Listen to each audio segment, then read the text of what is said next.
Memasuki masa liburan Natal 2023, Wan Tahun Baru 2024, beberapa pelayanan PAM Banjarmasin akan tutup untuk sementara waktu.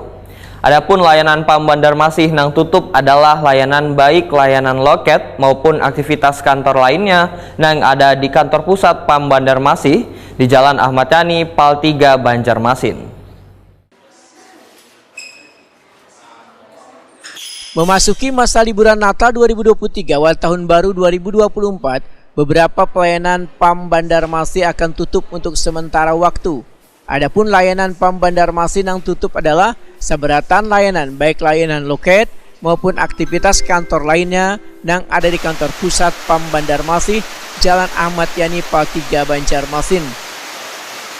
Direktur Utama PAM Banjarmasin Muhammad Ahdiat Wetakuni jelang tengah hari Kamis 21 Desember 2023 memedahkan untuk layanan di kantor pusat akan tutup sesuai dengan jadwal cuti bersama atau selawas 2 hari.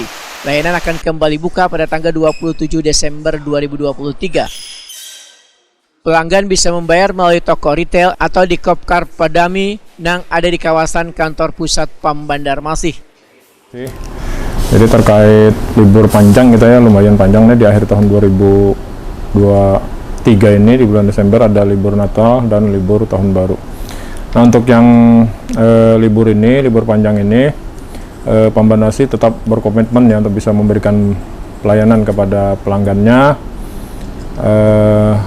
Yang pertama ini terkait pembayaran. Kalau untuk pembayaran masih bisa dilakukan. Kalau di kantor pusat di Kopkar Padami masih bisa, kemudian juga lewat aplikasi, kemudian juga lewat supermarket ya, Alfamart, Indomaret, di e-commerce juga bisa terkait pembayaran. Terkait dengan layanan, ujar Muhammad Ahdiat, posko layanan siaga 24 jam untuk mengantisipasi terjadinya gangguan distribusi di pelanggan.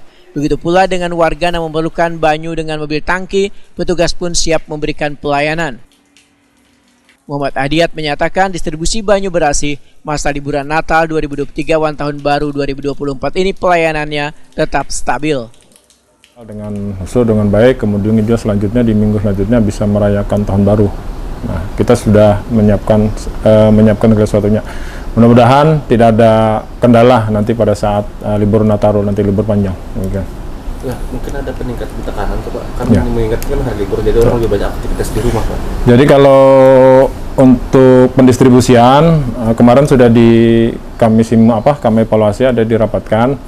Kalau distribusi ini masih sesuai yang ada ya, karena ini kan libur bersama, ada kemungkinan pemakaian distribusi kurang karena ada kemungkinan masyarakat ini malah mudik. Jadi kalau distribusi ini kita evaluasi lagi nanti pada saat hari libur panjangnya ini seperti apa. Tapi kebiasaan di tahun-tahun lalu ini tidak ada perubahan konsumsi pemakaian, hanya memang kami mengusahakan kontinuitasnya, distribusinya tetap bisa berjalan dengan baik dan dengan lancar.